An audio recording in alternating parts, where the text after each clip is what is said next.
Okay, here we are on a chart called WHR, Whirlpool Corp.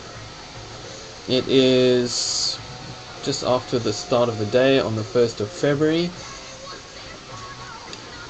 And let's see how this chart does. Okay, so it's just after 10 o'clock. We're going to draw in our opening ranges on this chart, WHR.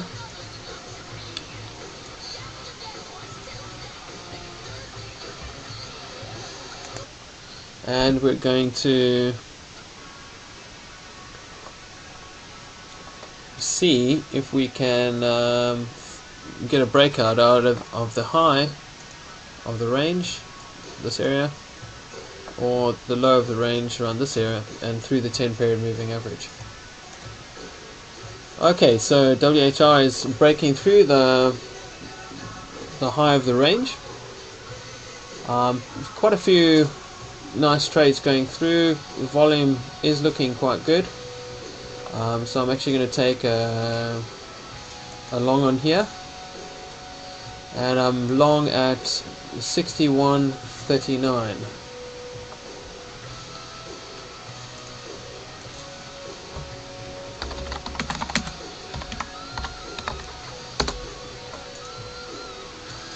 Yep, long at 61.39.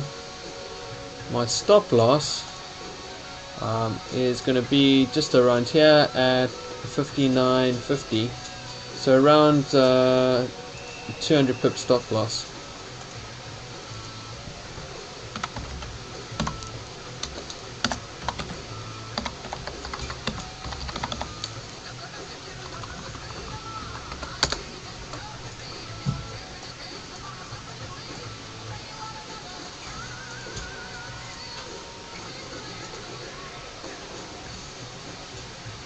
Okay, let's see what happens. Okay, as you can see, the price had pulled back and gave me a sort of a false breakout out of the initial opening range. However, I put my stop loss in quite a good place, obviously below the 10 period moving average.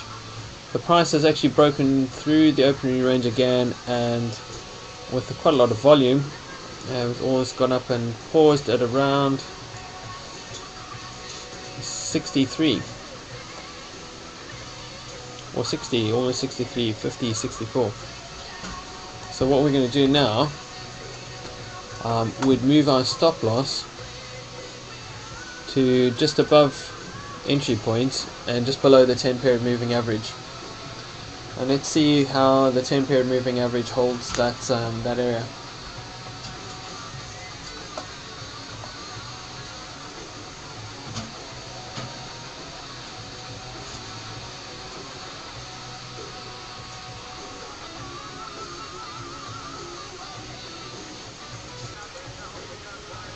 Okay, trade's looking good. I'm going to move my stop loss again just below the 10 period moving average. I'm locking in about $1.20, $1.30 of profit.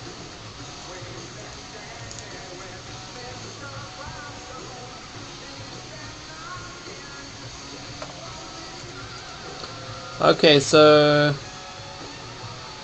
yeah, I'm going to be stopped out, so I'm going to sell at that point, and sold at 62.64.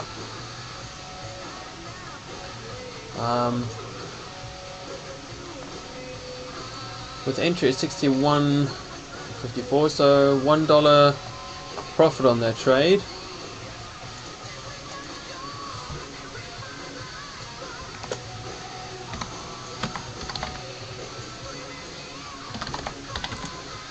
Which for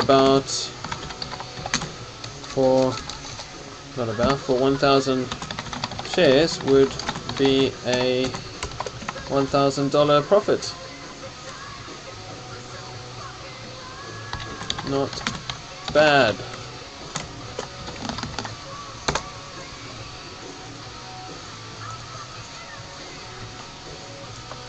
In fact, fantastic. Congratulations, you've got mail.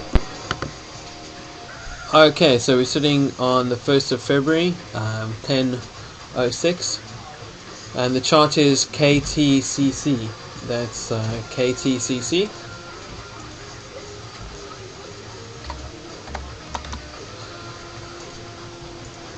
And we're just going to join the opening range here.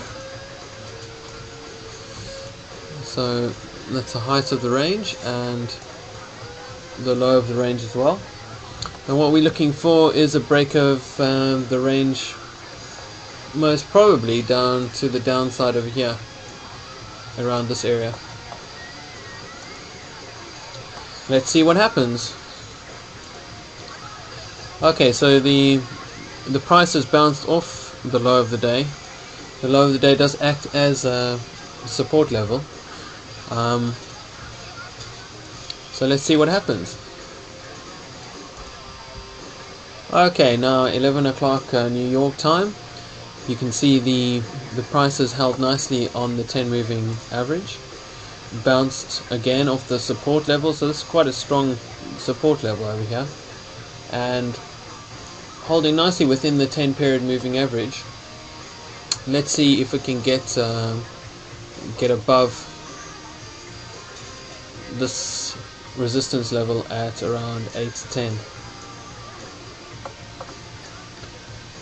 Okay, so we're currently breaking through the resistance area, and actually at the moment it's looking quite good for a long. I just want to see what the volume's like. Yeah, I'm going to take a buy at this level. Okay, so I'm in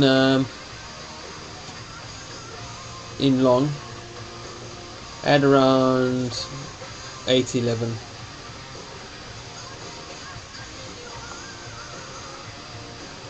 Let's see what happens. As you can see here, it's a good example of a false breakout.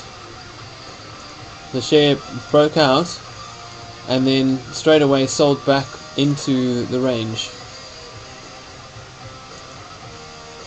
So I'm just waiting to see what happens with this now. Might close it. It is being held by the 10 period moving average, but if it drops below this, then I'll definitely close this trade with a loss. Okay, there I'm going, selling out of it. A small loss.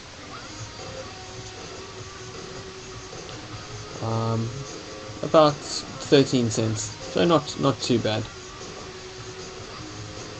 But that's the reason why it's so important to confirm the breakout, and just be very, very careful that you don't get caught out in these false breakouts. Which is a real shame, because that was looking like quite a good trade actually.